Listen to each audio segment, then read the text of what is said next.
Peter Baker joins us. He had very recently several long conversations with the president about his past, his present, and his future. Peter, thank you for joining us. Thanks for having me. I want to start by listening to something the president said last night about Republicans. You would have thought that given the crisis, when we got to Washington, Democrats and Republicans would come together. We'd put politics aside and deal with this once-in-a-generation challenge. I hoped, I expected that we could move beyond the game playing and the partisanship and the bickering that had dominated for Washington so long, roll up our sleeves and get to work. Because although we are proud to be Democrats, we are prouder to be Americans, and all of us have a stake in creating a better future.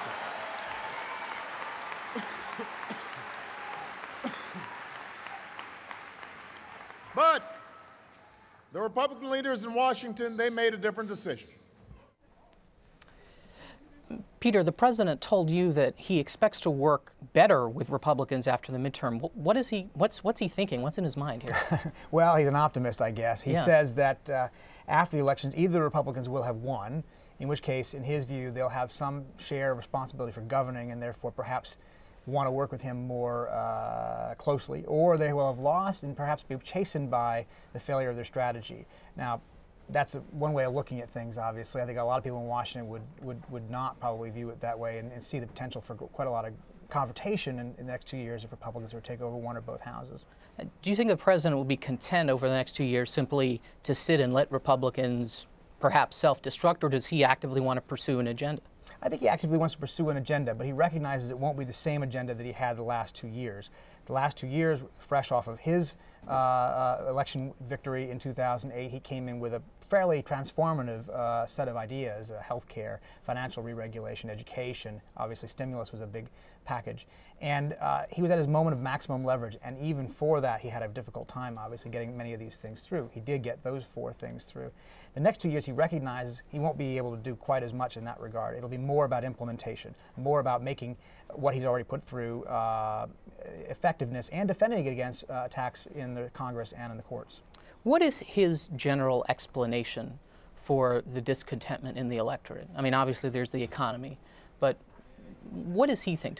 Does he agree, or does he concede, perhaps, that his campaign promises, the tone of his campaign was too optimistic for the times, perhaps? Right. The expectations were too high? I asked him about that. I read him a fairly famous quote from when he secured the nomination in 2008, and he talked about how this would be the moment people would look back and think that the oceans began to recede and the planet began to heal. And I said, well, how does that sound today to you, sir, after all of what's happened? And he says, well, he doesn't back down from any of it. He says, he used the old Mario Cuomo line, you campaign in poetry and govern in prose, but he argued that he's actually made a lot of progress toward the goals he outlined in that sort of rhetorical flourish. But I do think the expectations obviously were enormous, and even outside of the crisis atmosphere that he took office in, would have been hard to match.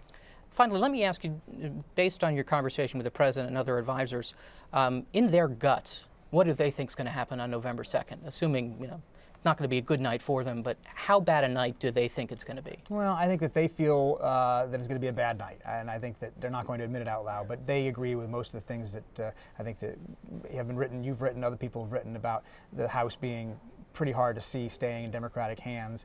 Senate, they feel obviously better. Individual Senate races have broken in a way that they think that they hang on to a very bare majority in the Senate. And it's just, it's either going to be a prescription for confrontation and gridlock, or something really interesting is going to happen in the next 2 years. Peter Baker, thank you very much, and you can read Peter's interview with the president in the New York Times Magazine on NewYorkTimes.com.